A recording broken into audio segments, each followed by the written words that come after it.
guys, it's Tori, and today I'm going to be doing my December pile of possibilities / TBR / my ranking for my November reads. If you missed my wrap up last month, I have decided to not really do wrap ups anymore. I mostly am just going to be doing vlogs and then thematic rambles, which are kind of like reviews, but a little bit more in depth, just discussion of my thoughts on things that happen in books. And then in my TBRs for the next month / pile of possibilities, which is kind of how it's been recently, I will do a quick ranking of everything I had read in that month as kind of a informal wrap up. So let's just get right into this, starting from the bottom, my least favorite things that I read in the month, up to my most favorite. I will also link down below the vlogs for these books if they exist. I'll mention the ones that don't exist. There's just a couple. But yes, they will be linked down below with what books I mention in those videos so that you can see more of my thoughts on those books if you have an interest in that. The first one I'm going to mention is actually a DNF, and I do not have a vlog discussing this book because I started one and then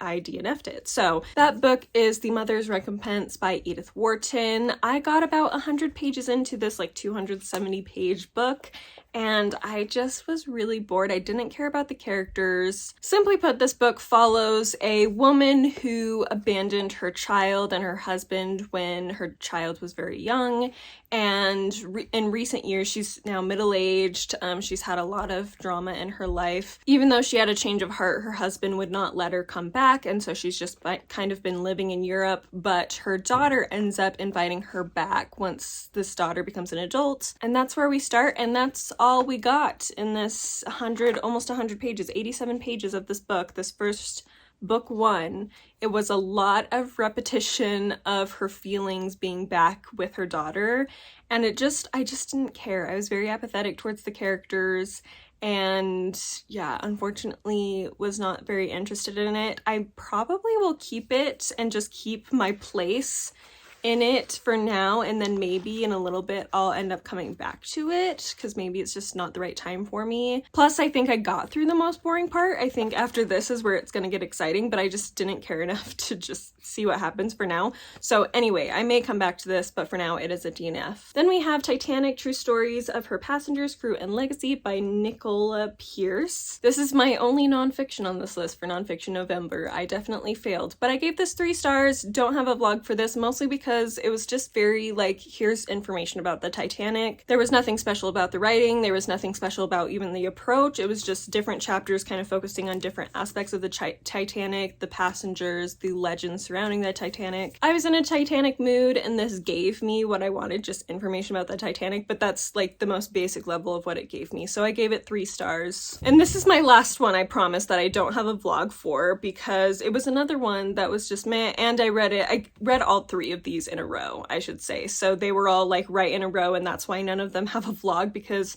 all of them were just meh. So anyway, I read a short story, The Hope of Elantris by Brandon Sanderson from this Arcanum Unbounded collection. If you missed it, I'll touch base on it later in this video, but I read Elantris earlier in the month and I decided I wanted to read all of the Cosmere in publication order. I have read most of it already, so a lot of it will be rereads, but there have been some things, mostly the short stories and novellas, as well as the second Mistborn series and Rhythm of War are the only things I haven't read, so this was new to me. I gave it 3.25 stars. It wasn't necessarily super interesting or necessary. It just kind of filled in some blanks from Elantris, but not like blanks that necessarily needed to be filled in, but it was really sweet and it was a good story. What boosted it up from a 3-star to a 3.25 for me was the postscript that Brandon Sanderson wrote explaining why he wrote this story. I thought was really sweet, so it just bumped it up a little bit. 0.25 of a star for me because it was just, yeah, it was a sweet story in and of itself, and then yeah, the reason behind it was also sweet. Then I read another short story, and that is Galatea by Madeline Miller. I ended up giving this 3.75 stars, although this is one that I think could go up in my opinion. I did really enjoy it once I got through the ending, and I think it's going to be a very thought-provoking one. I think I'm going to continue to think about it. So far, I already have, over the past couple weeks, returned my thoughts to it a couple of times. So my rating could go up, but throughout most of the story, I wasn't overly invested. It wasn't until towards the end of this, 70-page story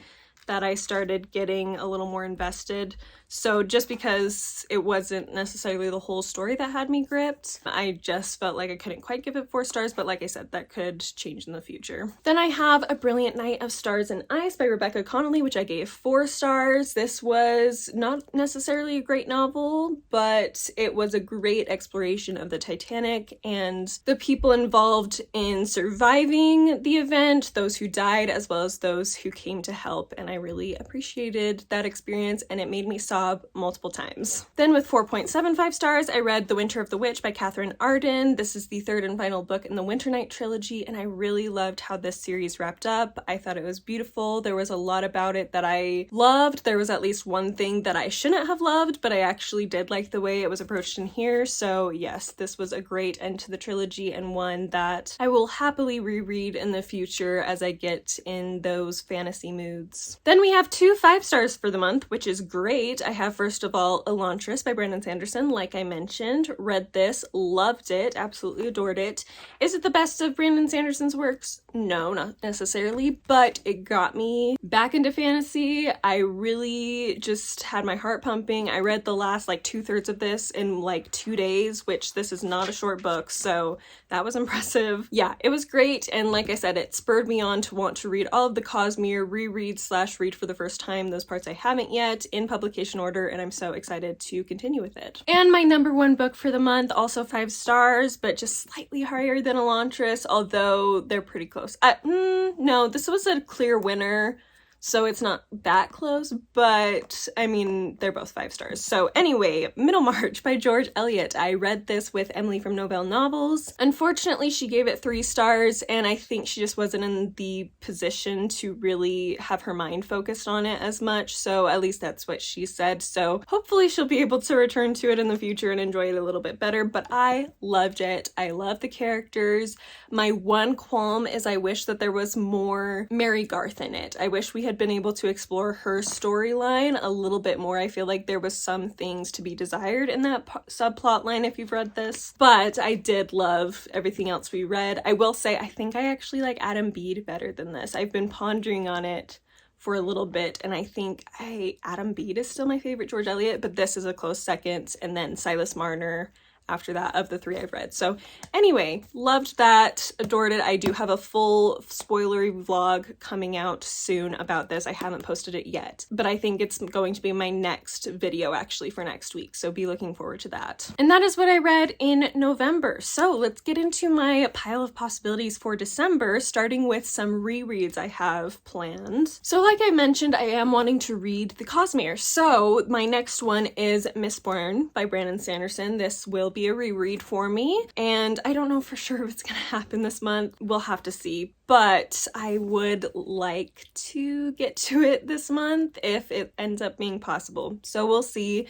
but it is on this possibilities list. If you don't know what this series is about, it's kind of complicated, but with this first book, it starts off with a world where there are people who are able to consume bits of metal, and it makes them have different powers based on what metal it is. Some people are able to use one type of metal and that is it, but there are other people who are able to use them all. So it's either one or all of them that you're able to use. And we are following a group of people who are fighting against the big bad. Basically, it's the idea of if the bad guy won. This bad guy is now the emperor, has been ruling over this land for a long time, and this group of people is trying to rise up against him, and some of them have these powers. So really fun story premise. Like I said, it does get a lot more complicated throughout the series. It's not, that sounds like a very simple storyline, but everything, there's all the plot twists in this series.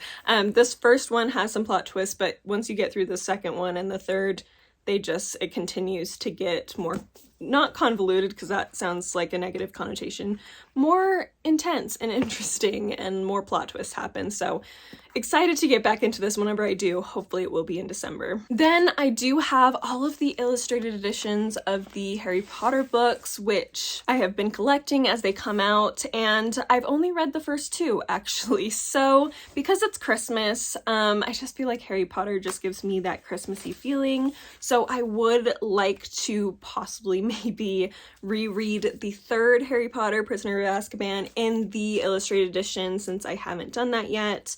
And yeah, we'll see if that actually happens. This probably will be one that I read like closer to being around Christmas because I think it's one that I'll be able to read fast and it will just be kind of a cozy thing to read while my siblings are out of school and when we can kind of gather around and just be comfortable with each other and have a good time. So we'll see on that, like with all of these, but that is something I hope to do. And the final reread is actually one where I just kind of want to start it this month. I don't necessarily need to finish it. It's one I've wanted to reread for so long, and specifically in this edition, and that is Little Women by Louisa May Alcott. This is the annotated edition by John Madison, and I have started this a while ago, started reading the first couple of like introductory essays that are in the beginning, and I just haven't continued with it, and I just would really like to. This is one of my favorite books of all time, and I just think it would be fun to like slowly go through this with all the annotations and stuff, the notes.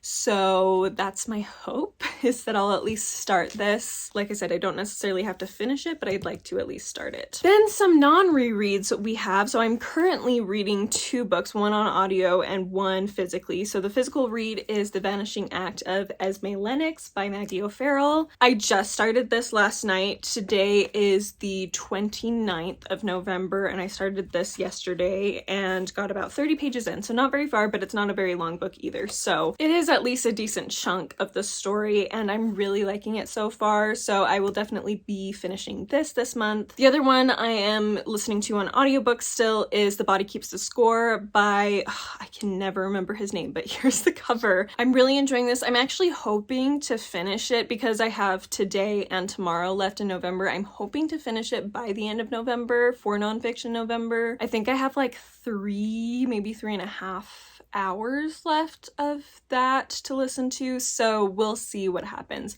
But that is my hope, is that I'll be able to finish it in the next couple of days, and then it will be in my ranking for my December reads when we get there. So anyway, that's a possibility. Books that I have not started yet, we have a few. I'm not going to get to all of these, but these are the things highest on my radar right now. So first of all, we have a classic. We have at least, I guess Little Women is a classic as well, but we have at least one classic that I have not read yet on this list, and that is Lady Anna by Anthony Trollope. I have wanted to read this for a long time. It was the one book on my Booktober TBR that I did not get to, and I just haven't read a Trollope in a long time, and I really want to. So like with all of these, we'll see if it happens, but I would like to try to get to this.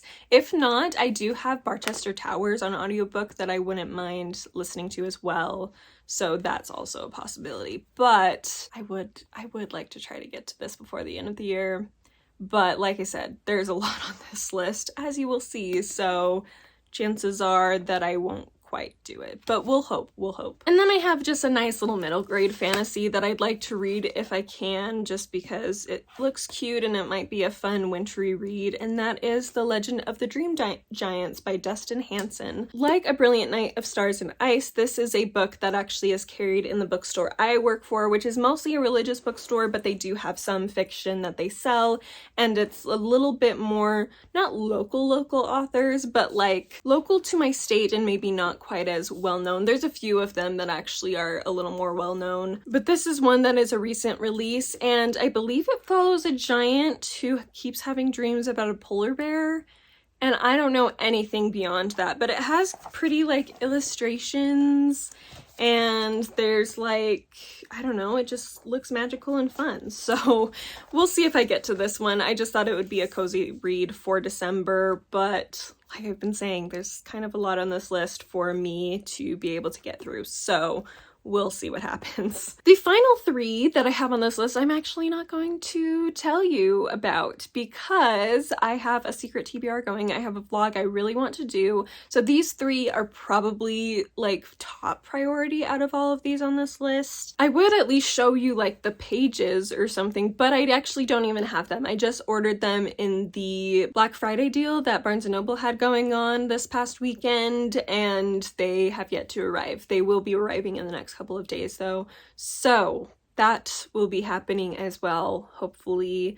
I'm really excited about that vlog. Like, I am. They're books that just, well, I don't want to give the theme of the vlog away, but they're books that I've wanted to read sort of for a long time. And yeah, I'm very excited about that vlog. So anyway, oh, the other thing is I do need to read one more Shakespeare play. I was hoping to get to Henry VI Part 2. That was actually my pick for the TBR Tackle Challenge from Katie Books, which apparently I've just given up on between October and now. Like, October, November, did not do it. I don't know if I'll do December's. Sorry, Kieran, I fell off the bandwagon on that. I wanted to keep going, but it just... things happened in my reading life. So anyway, I do still need to try to get to at least one Shakespeare play so I can complete my goals, all of my goals for this year. So yeah, anyway, thank you for watching. Let me know down below if you've read any of the books I've mentioned, your thoughts on them. I hope you're having a wonderful reading week, a wonderful day, and I will see you next time. Bye!